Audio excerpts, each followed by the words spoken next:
Hello friends, good morning, જય શ્રી કૃષ્ણ, જય માતાજી, હર હર મહાદેવ. તો હવે અમે જાગી ગયા છીએ અને આજે છે પોષી પૂનમ. તો આજે કાંઈ નાસ્તો તો બનાવવાનો છે નહીં, પ્લસ ગુરુવાર છે તો ટિફિન પણ નથી બનાવવાનું. તો હું જો નાહી ધોઈને રેડી થઈ ગઈ છું હેર વોશ કરીને. આ છે મારા મસ્ત મસ્તના હેર. અને આજે તો ઉપવાસ છે, તો ઉપવાસ એટલે સાવ ઉપવાસ, આજે કાંઈ બનાવવાનું છે જ નહીં. તો હું જલ્દીથી ફ્રી થઈ ગઈ છું. આજે તો ફૂલ ડે એન્જોય, કંઈ બનાવવાનું જ નહીં અને કંઈ બનાવીએ નહીં તો કંઈ કામ જ નહીં. તો હેલો ફ્રેન્ડ્સ, આપણે જવાનું છે હવે શોપિંગ કરવા, પ્લસ થોડોક નાસ્તો ને એવું બધું લેવા. તો ચાલો હવે હું થઈ જાઉં ફટાફટ રેડી અને જઈએ આપણે નાસ્તો લેવા. નાસ્તો લઈને અને પછી મારે લેવાની છે એક પેર, તો એ પણ લેવા માટે જઈશું આપણે એટલે કે હું. અમે આવી ગયા છીએ નાસ્તો લેવા. તો નાસ્તામાં વેફર ને એવું બધું છે. જો આટલી બધી વેફર છે, આમાંથી શું લેવી અને મતલબ શું એટલે કે કઈ લેવી ને કઈ ન લેવી. ચાલો આપણે વેફર લઈ લઈએ. અમે આવી ગયા છીએ મોલમાં અને મોલમાં જોવા કંઈક નવું જ છે, કેવું મસ્ત છે. હવે અમે આજે આમાંથી શોપિંગ કરવાના છીએ, તો અમે શોપિંગ કરવા જઈશું અને લઈશું એક સરસ મજાની પેર. તો અમે ચાલીને જઈએ છીએ જોતા અને અહીંયાને પણ મજા આવે છે ને કંઈક નવું લાગે છે તો બધું જુએ છે. આજે છે પોષી પૂનમ, તો આજે ફરીવાર હું બનાવીશ ઓળો અને બાજરાના રોટલા.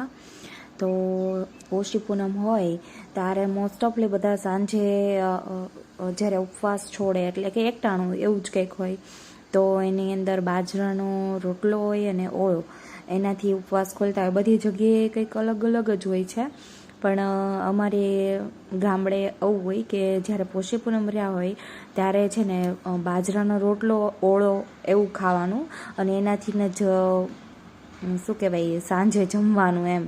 ને આખો દિવસ આપણે બહાર રહ્યા હોય એટલે ફરાળ ને એવું બધું કર્યું હોય એટલે ફરજિયાત તમે સાંજે એને ઓળો અને બાજરાના રોટલા જ ખાઈને ઉપવાસ છોડીએ, એટલે કે મતલબ એકટાણું કરીએ છીએ.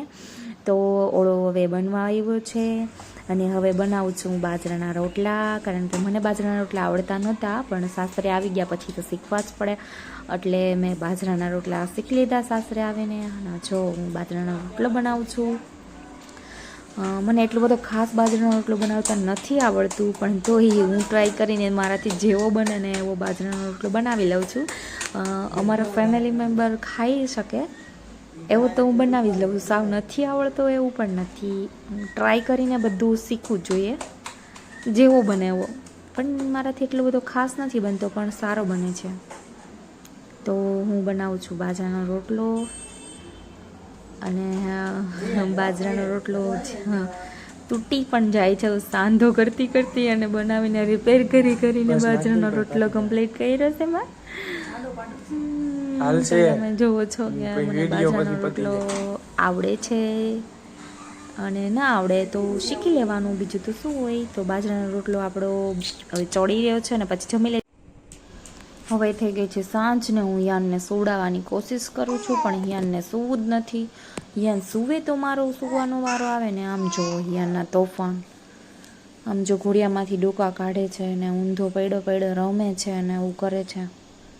હિયાન તો સૂવે નહીં, પણ મને પણ ન સૂવા દે. આમ જો એના નખરા જોવો તમે, છે ને બાકી ગજબ. એને સૂવું ન હોય ને એટલે આવું જ કરતો હોય હિયાન. અંદર પડ્યા પણ શોખ નહીં, શાંતિ નહીં. આમ જો છે શાંતિ એને. હમણાં પાછો ઊભો થશે, જો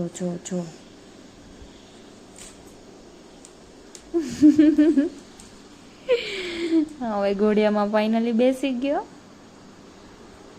એને આવા જ કામ હોય, એને સૂવું ન હોય ને એટલે એનું નાનું અમથું ઘર ઘોસલાની જેમ રમતા હોય ને, આપણે પહેલાં નાના હતા ત્યારે રમતા ને એવી રીતે.